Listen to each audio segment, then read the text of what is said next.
Meu nome é Ana e tenho 27 anos. Nos últimos 2 anos, tenho morado com meus pais e minha irmã mais nova, mas não foi por escolha. Deixe-me contar como cheguei a essa situação.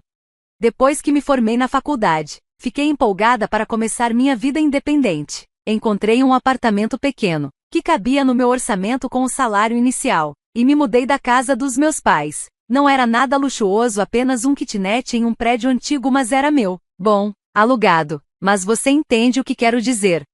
Meu sonho era juntar dinheiro suficiente para, um dia, comprar minha própria casa. Então, comecei a viver de forma bem econômica. Preparava marmitas para levar ao trabalho. Saía para comer fora no máximo uma vez por mês. Fazia compras em brechós e dirigia meu velho Honda Civic, que eu tinha desde a faculdade. Nada glamouroso, mas eu sentia orgulho de ver minha poupança crescer mês após mês. Minha irmã, Lily, era o completo oposto de mim, 6 anos mais nova. Tinha apenas 17 anos quando me mudei. Sem dúvida, era a queridinha da família. Mamãe e papai davam tudo o que ela queria. Roupas de grife, o iPhone mais recente, maquiagem caríssima. Eles até deixavam ela pegar emprestado o carro mais novo sempre que quisesse. Toda vez que eu ia jantar com eles aos domingos, Lily fazia questão de exibir qualquer coisa nova que tivesse ganhado naquela semana. Ana, olha minha nova bolsa da Gucci, não é linda? Ela gritava, sabendo muito bem que eu jamais poderia pagar por algo assim. Ah, esse é o mesmo suéter que você estava usando nas fotos do Facebook de 3 anos atrás? Eu tentava ignorar os comentários dela. Ainda tá em bom estado. Por que eu trocaria? Eu pensava.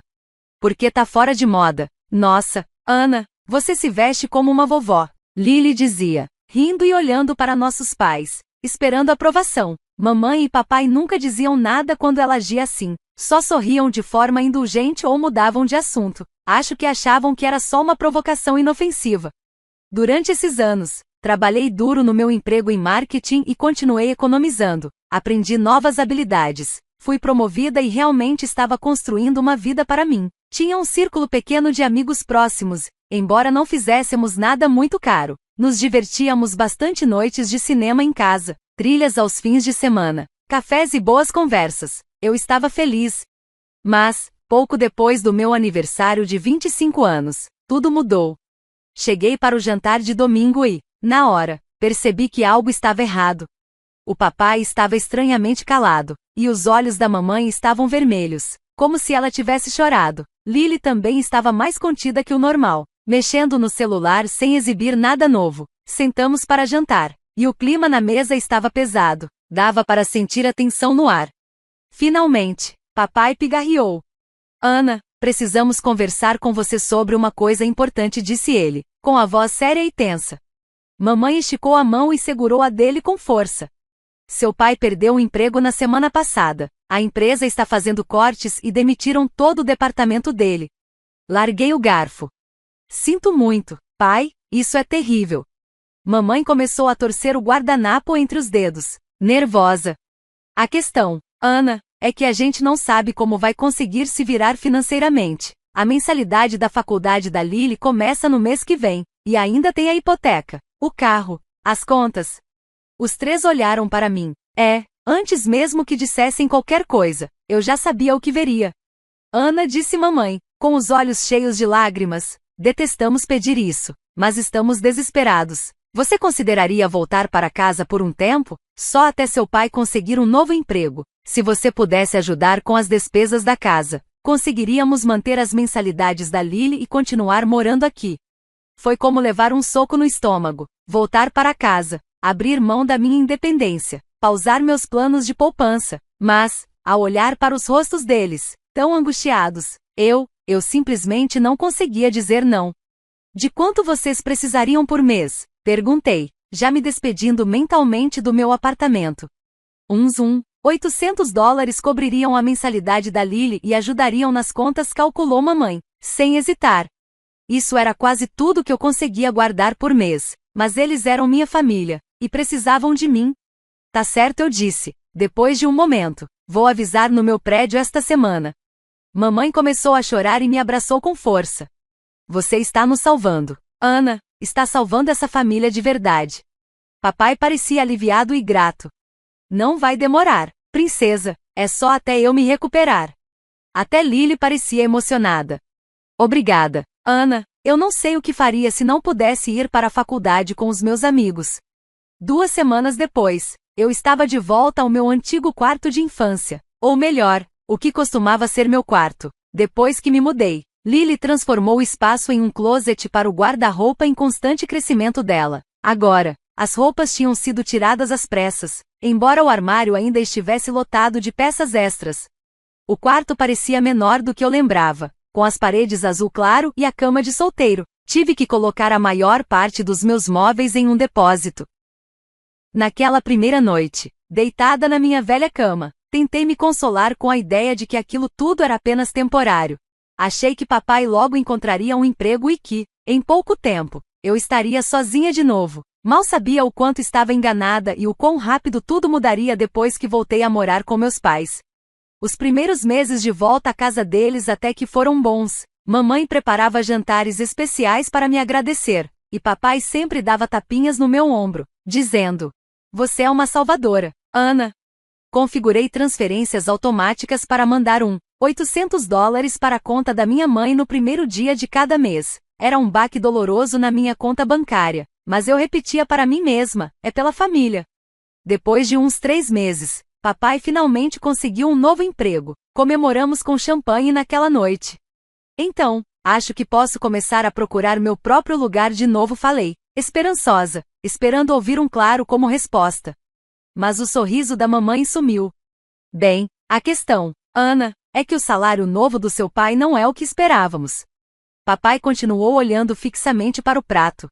É quase metade do que eu ganhava antes, ele disse, num tom baixo. Ainda precisamos da sua ajuda, completou mamãe, segurando minha mão. Só mais um tempinho, murmurei, engolindo a decepção. Família vem em primeiro lugar, certo? Mas, aos poucos, as coisas começaram a mudar. A gratidão que eu sentia nos primeiros dias foi sumindo. Pequenos comentários começaram a surgir. Ana, você precisa mesmo ficar 40 minutos no banheiro todas as noites? Reclamou mamãe uma noite. É um desperdício. Você não é a única que mora aqui, sabe? Meu banho noturno era meu único luxo, um momento para relaxar. Deitar na banheira com água quente e ler um livro. Reduzi para 20 minutos. Depois vieram as refeições. Mamãe costumava preparar minha lasanha favorita pelo menos uma vez por mês. Agora só faz os pratos preferidos da Lily: frango à parmegiana, legumes refogados, saladas elaboradas com ingredientes que eu nem gosto. Pequenas coisas continuavam se acumulando, compras extras para os lanchinhos da Lily, papai me pedindo $40 para gasolina até o dia do pagamento, mamãe precisando de $100 para cortar o cabelo porque o cartão não passou, nunca vi nenhum centavo de volta. Enquanto isso, Lily continuava aparecendo com coisas novas: um par de sapatos caríssimos, uma mochila de marca, um Sartwatch. De onde você está tirando dinheiro para tudo isso? Perguntei um dia, depois que ela chegou em casa cheia de sacolas. Cuida da sua vida, ela rebateu. Seca, só porque você escolheu viver como uma pobretona, não quer dizer que eu tenha que fazer o mesmo. Eu deveria ter insistido, pressionado, mas deixei passar. Grande erro. Numa sexta-feira à noite, cheguei em casa exausta depois de uma semana puxada. Meu chefe me passou um projeto de emergência de última hora, e precisei ficar até tarde para entregar tudo. Tudo que eu queria era um banho e minha cama. Em vez disso, encontrei Lily me esperando, praticamente pulando de empolgação. Até que enfim, preciso de $700, disse ela direto, sem nem me cumprimentar. É para uma viagem com meus amigos no próximo fim de semana. Vamos passar 3 dias na praia. Todo mundo já pagou a parte deles. E você acha mesmo que eu vou simplesmente te dar $700? Perguntei, incrédula. O sorriso dela sumiu na hora. Por que não? Ela retrucou. Não é como se você gastasse com mais alguma coisa. É você quem paga os $800 por mês para manter esta casa funcionando. Eu explodi. Eu não tenho dinheiro sobrando para bancar suas viagens à praia? Gritei. Meu Deus, você é tão mimada, ela bufou. É só dinheiro. Algo dentro de mim se rompeu naquele momento. Anos de frustração vieram à tona como uma avalanche. Não, não é só dinheiro. Minha voz subiu. É o meu dinheiro. Dinheiro que eu suo para ganhar, trabalhando 50 horas por semana. Talvez se você tivesse conseguido um emprego na faculdade, como eu fiz, em vez de ficar sugando todo mundo, entenderia o valor real do que está pedindo. Os olhos dela se arregalaram. Eu tenho aulas, não tenho tempo para trabalhar. Eu também tinha, trabalhava 20 horas por semana enquanto fazia curso integral. Retruquei, você é só preguiçosa e arrogante. O rosto de Lily se contorceu e ela começou a chorar. Não eram lágrimas silenciosas, mas soluços altos, teatrais, que ecoaram pela casa inteira. Em segundos, mamãe e papai surgiram na sala. O que está acontecendo aqui? Perguntou mamãe, já passando o braço ao redor da Lily. A Ana me chamou de preguiçosa, e metida Lily choramingou, enterrando o rosto no ombro da nossa mãe. Ela disse coisas horríveis para mim. Papai virou-se para mim, com o rosto carregado de desaprovação. É verdade isso? Ela me pediu $700 para uma viagem de fim de semana com os amigos, expliquei, tentando manter a calma. Eu disse não, e sim. Falei que talvez fosse hora de ela conseguir um emprego em vez de esperar que todo mundo financie o estilo de vida dela. Como você se atreve a falar com sua irmã desse jeito? E dentro da nossa casa? Mamãe rebateu, com a voz dura. Nossa casa? Eu disse, olhando diretamente para ela. A casa que eu estou ajudando a sustentar?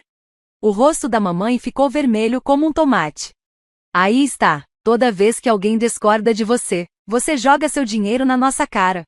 Olhei de um para o outro, os rostos irritados dos meus pais, o olhar satisfeito da Lily, escondido atrás das lágrimas falsas. Eles não conseguiam ou não queriam enxergar o que realmente estava acontecendo. Tá bom, falei, firme, vou pro meu quarto. Subi, fechei a porta e me sentei na beirada da cama, tremendo de raiva e decepção. Aquilo não era o que uma família deveria ser. Aquilo parecia exploração. Naquela noite, tudo mudou. Foi o ponto de virada. Depois disso, comecei a prestar mais atenção no que realmente acontecia naquela casa. Nas sextas-feiras, mamãe, papai e Lily diziam que iam visitar a tia ou participar de eventos da escola, mas eu encontrava recibos de restaurantes caros na lavanderia, lugares onde eu nunca tive dinheiro para comer. O armário da Lily continuava a se encher de roupas novas. Ela ganhou um MacBook para a escola. Depois, uma câmera profissional para aula de fotografia.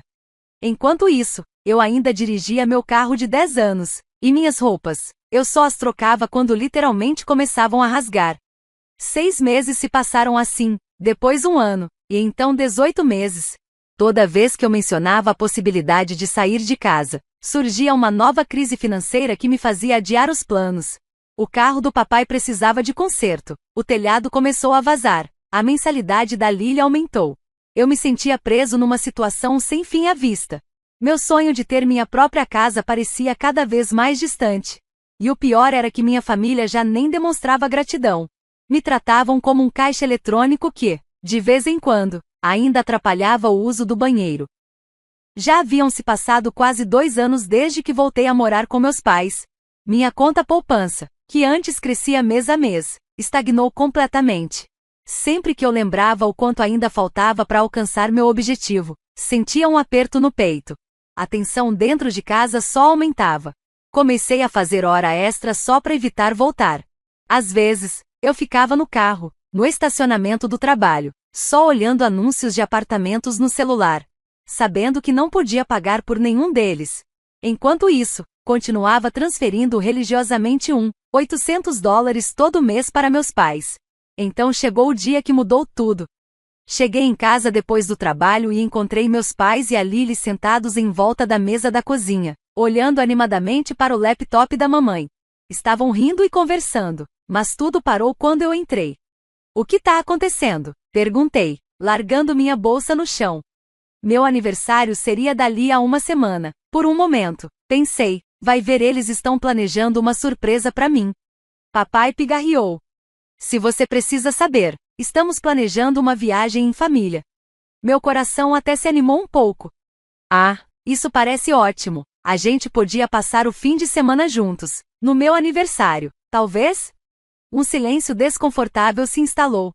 Lily riu, aquela risadinha sarcástica que ela sempre tinha quando era criança e sabia algo que eu não sabia.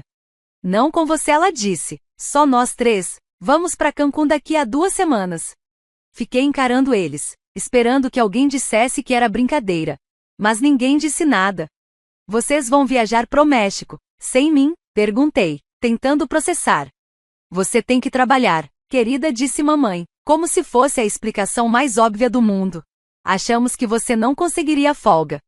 Vocês nem perguntaram. Minha voz começou a subir. E desde quando a gente pode pagar férias internacionais? Achei que o dinheiro estava apertado. Lily revirou os olhos. Ai, Ana, não exagera. Eu mereço essa viagem. Tenho me esforçado tanto na faculdade. Você merece? Repeti, incrédula. E eu tô trabalhando sem parar, sustentando essa casa há 2 anos, mandando quase $2.000 por mês. Lá vem ela de novo, murmurou papai, cruzando os braços, sempre jogando na cara. Não é jogar na cara, gritei. É fato, eu sou quem tá bancando tudo aqui, e vocês planejam uma viagem de luxo pra praia, sem mim? Mamãe levou a mão ao peito daquele jeito dramático que ela sempre fazia quando queria virar a vítima. Abaixe esse tom nesta casa, mocinha, disse minha mãe com firmeza. Não vamos ficar nos sentindo culpados por dinheiro o tempo todo por sua causa. Não se trata de culpa, respondi, sentindo meu corpo tremer de raiva. É uma questão de justiça básica. Como vocês podem achar que isso é aceitável? Se você ganhasse mais, também poderia pagar por férias, disse meu pai, frio como gelo. Aquilo foi a gota d'água. Algo dentro de mim se partiu. Me virei e fui direto para o meu quarto, batendo a porta com força. Sentei na cama e chorei.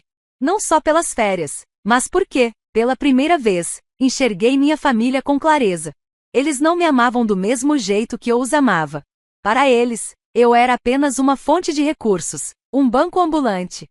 Na semana seguinte, quase não trocamos palavras. Eles não mencionaram mais a viagem, e eu não falei sobre sair de casa. Meu aniversário se aproximava, e apesar de tudo, uma parte pequena, quase tola de mim ainda esperava que, ao menos, se lembrassem da data. O dia chegou, eu estava completando 27 anos. Na manhã do meu aniversário, saí para o trabalho e ninguém disse uma palavra. Sem cartão, sem feliz aniversário, sem sequer um olhar. Não era exatamente uma surpresa, mas ainda assim, doeu. Depois do expediente, parei no supermercado e comprei um bolinho de chocolate simples, com feliz aniversário escrito em glacê. Nada demais, mas imaginei que poderíamos ao menos dividir uma fatia juntos, mesmo com o clima ruim. Quando entrei pela porta de casa, fiquei surpresa ao ver minha mãe, meu pai e Lily sentados à mesa da sala de jantar. Estavam todos arrumados, e sobre a mesa havia uma grande caixa de presente, embrulhada com um laço bonito. Olha só quem chegou, disse minha mãe com um sorriso que não alcançou os olhos, a aniversariante. Comprei um bolinho pra gente, falei, tentando quebrar o gelo, colocando o doce na mesa. Não precisava ter se dado ao trabalho, disse Lily, olhando o bolo com desprezo. Meus olhos foram para a caixa. O que é isso? Papai empurrou o presente na minha direção. Seu presente de aniversário. Vai, abre. Por um instante, senti um fio de esperança. Talvez eles se importassem. Afinal, talvez tivessem economizado para me dar algo especial, só uma vez. Desamarrei o laço, levantei a tampa da caixa. Dentro havia uma mala nova, chique, elegante, cheia de compartimentos. Uau, parece bem bacana, disse, confusa. Eles nunca me deram nada tão caro antes. Vamos viajar juntos, então? Todos começaram a rir. Mas não era uma risada alegre, era cruel. De certo modo, sim, disse papai, sarcástico. Mamãe se inclinou, com o rosto sério. Queremos que você coloque suas coisas nessa mala e saia da nossa casa, amanhã de manhã. Fiquei paralisada. O quê? Estamos te expulsando, disse Lily, quase saltitante. Vou transformar seu quarto de novo no meu closet. Eu não entendo, gaguejei. Por que agora? Porque estamos cansados da sua atitude, respondeu papai. Cansado de você ficar jogando na nossa cara que nos ajuda financeiramente. Antes que eu pudesse retrucar, mamãe levantou a mão, interrompendo. De qualquer forma, não precisamos mais do seu dinheiro. Seu pai foi promovido há 6 meses. Ele está ganhando bem há algum tempo. Só não contamos para você. Então, vocês mentiram para mim? Minha voz saiu num sussurro. Eu não conseguia respirar direito. Continuaram pegando meu dinheiro mesmo sem precisar? Papai deu de ombros. indiferente. Considere isso uma retribuição por todos os anos em que cuidamos de você, disse meu pai. Olhei para cada um deles. Rostos presunçosos, sem um pingo de arrependimento. Cruéis. Aquelas pessoas não eram minha família, eram estranhos. Sem dizer uma palavra, levantei e fui para o meu quarto. Não chorei. Não gritei. Senti apenas uma estranha sensação de clareza. Aquele aniversário, de alguma forma, foi um presente. Me mostrou exatamente quem eram aquelas pessoas. E me deu a certeza de que eu precisava me afastar deles, para sempre. Não desci para comer o bolo. Ouvi as risadas vindo lá de baixo, provavelmente comendo o bolo que eu mesma comprei. Fiquei deitada, olhando para o teto, tentando decidir meu próximo passo. Na manhã seguinte, coloquei tudo que tinha na mala nova e em algumas caixas. Não demorou muito. Em 2 anos morando ali, não acumulei quase nada. Meus pais e Lily ainda estavam dormindo quando chamei um Uber. Levei comigo minhas coisas e fui direto para um albergue próximo. Era simples, um quarto pequeno com 4 beliches, banheiros coletivos e uma cozinha comunitária. Mas quando me sentei no beliche de baixo, o que me foi designado, senti algo que não sentia havia muito tempo: liberdade. A primeira semana passou como um borrão. Encontrei um estúdio minúsculo que cabia no meu orçamento. Assinei o contrato e paguei o depósito. Era menor do que o primeiro apartamento que tive depois da faculdade. Mal cabia uma cama e uma pequena cozinha. Mas era meu. Meu espaço. Ninguém podia me expulsar dali por capricho. Montar o apartamento foi fácil, eu quase não tinha coisas. Comprei tudo de segunda mão: uma cama, uma escrivaninha, uma mesinha com 2 cadeiras. E a cada item que eu colocava naquele espaço, sentia que estava recuperando a mim mesma. O primeiro mês passou sem nenhuma notícia da minha família. Bloqueei os números deles, mas ainda olhava meu e-mail regularmente por causa do trabalho. Me dediquei mais do que nunca. Me voluntariei para projetos extras. Fiquei até mais tarde. Meu chefe notou e sugeriu que uma promoção poderia vir em breve. Com isso, comecei a reconstruir minhas economias. Sem os $1, 800 que antes eu enviava todo mês, me surpreendi com a velocidade com que minha conta crescia. Continuei vivendo com simplicidade. Alguns hábitos são difíceis de largar. Mas, agora, era por escolha minha escolha. Para comemorar meu primeiro mês de liberdade, me dei de presente um jantar agradável. Sozinha. Pela primeira vez, isso não doeu. Mais 4 meses se passaram. Consegui a promoção junto com um aumento justo. Comecei a pesquisar programas para compradores de primeira casa. Talvez aquele sonho não estivesse tão distante quanto parecia. Então, exatamente 6 meses após o aniversário em que fui expulsa, meu telefone tocou. Era um número desconhecido. Algo dentro de mim disse para atender. Alô? Oi, Ana, aqui é a mamãe. Meu estômago virou. A voz dela tinha aquele tom enjoativo de doçura que só aparecia quando ela queria alguma coisa. O que você quer? Perguntei, sem rodeios. Não fique assim, querida. Estou ligando porque precisamos conversar. Você pode vir aqui em casa? É importante. Não respondi com firmeza. O que você tiver para dizer, pode dizer agora. Houve uma pausa. Quase dava para ouvir ela pensando no próximo passo. Tudo bem, suspirou, de forma exagerada. Seu pai perdeu o emprego de novo. Teve outra rodada de demissões, e desta vez ele foi incluído. Que pena, falei, mantendo a voz neutra, sem emoção. Ele está procurando, claro, mas o mercado está horrível agora, ela continuou. As contas estão se acumulando. Estamos atrasados com os pagamentos. O banco está ameaçando tomar a casa. Esperei em silêncio. Sabia que o pedido viria a seguir. Precisamos da sua ajuda, Ana, ela finalmente disse. Queremos que você volte a morar aqui e nos ajude com as contas, como antes. Eu ri, não consegui me conter. A ousadia era inacreditável. Você só pode estar brincando, né? Depois de me expulsar de casa no meu aniversário? Depois de mentirem por meses e ficarem com o meu dinheiro mesmo sem precisarem? A gente errou, disse minha mãe, apressada. Estávamos sob pressão, estressados com outras coisas. Você conhece o temperamento do seu pai. Todo mundo fala coisas que não quer de vez em quando. Não, eu não vou voltar. Nem agora, nem nunca. Mas nós somos sua família, ela insistiu. Precisamos de você. Vocês deviam ter pensado nisso antes de me tratarem como lixo por 2 anos. Adeus, mãe. Desliguei antes que ela pudesse responder. Minutos depois, meu telefone começou a explodir de chamadas dos meus pais e da Lily. Bloqueei os novos números e voltei a preparar meu jantar. Nos dias seguintes, tentaram de tudo, e-mails implorando por ajuda, mensagens de números desconhecidos que ainda não tinha bloqueado. Até uma carta escrita à mão apareceu enfiada por baixo da porta do meu apartamento, o que foi especialmente assustador, já que eu nunca dei meu endereço. Ignorei tudo. Eles já tinham levado demais da minha vida. 2 semanas depois daquela primeira ligação, recebi um e-mail de alguém que se dizia advogado deles. A mensagem era formal, com um tom ameaçador. Meus pais estavam exigindo que eu pagasse $24,000 pelos 2 anos em que morei com eles, alegando que eu era uma hóspede pagante, no valor de $1,000 por mês.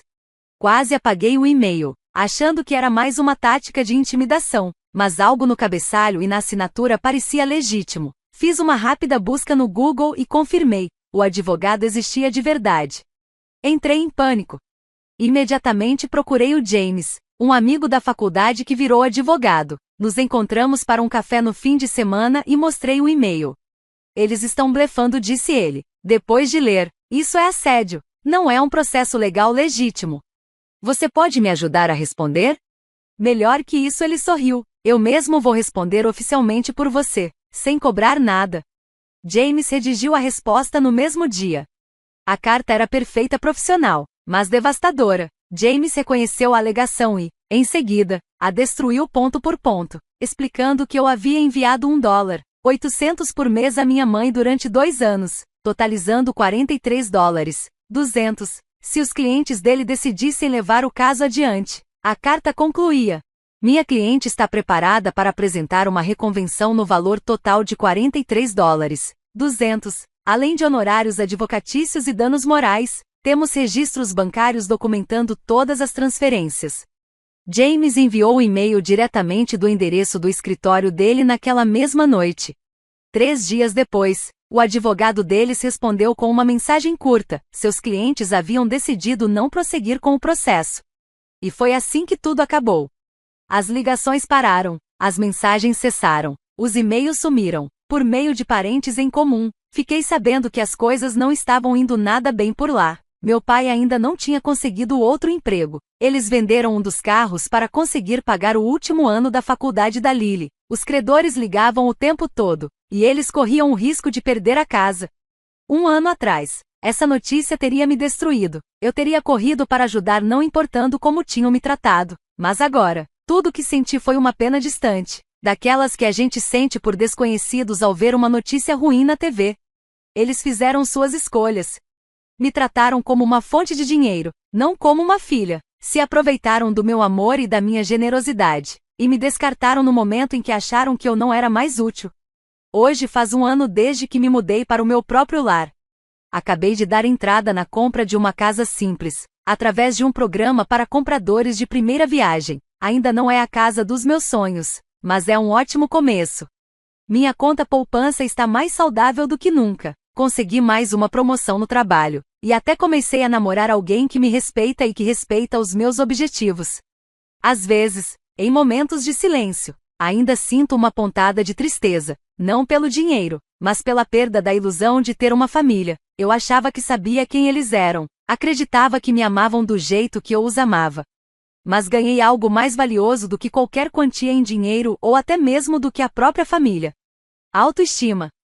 Hoje, eu sei o meu valor, e nunca mais vou permitir que ninguém seja família ou não me faça esquecer disso. Quanto aos meus pais e a Lily, ouvi dizer que ainda estão enfrentando dificuldades. Mas os problemas deles não são mais meus. Pela primeira vez na minha vida adulta, eu estou verdadeiramente livre, e não existe dinheiro no mundo que me faça abrir mão disso.